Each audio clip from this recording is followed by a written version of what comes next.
શંખેશ્વર પોલીસની અનોખી પહેલ વઢિયાર પંથકના સુપ્રસિદ્ધ જૈન તીર્થ શંખેશ્વરમાં વર્ષભર દેશવિદેશમાંથી હજારો શ્રદ્ધાળુઓ ભગવાન પાર્શ્વનાથના દર્શનાર્થે આવે છે। ખાસ કરીને પૂનમ, બેસતો મહિનો તેમજ રવિવાર જેવા દિવસોમાં યાત્રાળુઓની ભારે ભીડ જોવા મળે છે। યાત્રાળુઓની અવરજવર વચ્ચે સ્થાનિક પરિવહન માટે આશરે 300 જેટલા રિક્ષાચાલકો રોજગારી મેળવે છે।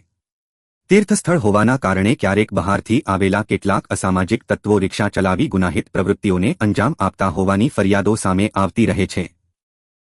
આવી સ્થિતિમાં ઘટનામાં સંડોવાયેલા રિક્ષાચાલકની ઓળખ કરવામાં મુશ્કેલી પડતી હોવાથી સ્થાનિક રિક્ષાચાલકોને પણ બદનામીનો સામનો કરવો પડતો હતો।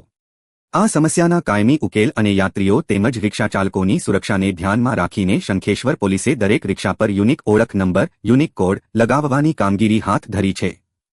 આ નંબરનું પોલીસ દ્વારા રજીસ્ટ્રેશન કરવામાં આવ્યું છે, જેમાં સંબંધિત રિક્ષાચાલકનું નામ, મોબાઈલ નંબર સહિતની વિગતો નોંધવામાં આવી છે, જેથી જરૂરિયાત સમયે રિક્ષાચાલકની ઓળખ સરળતાથી થઈ શકે અને કોઈ અનિચ્છનીય ઘટના બને તો તાત્કાલિક કાર્યવાહી શક્ય બને।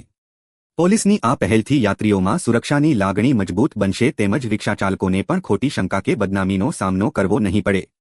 શંખેશ્વરના રિક્ષાચાલકોએ પોલીસની આ કામગીરીને આવકારી તેને સમયોચિત અને લોકહિતકારી નિર્ણય ગણાવ્યો છે।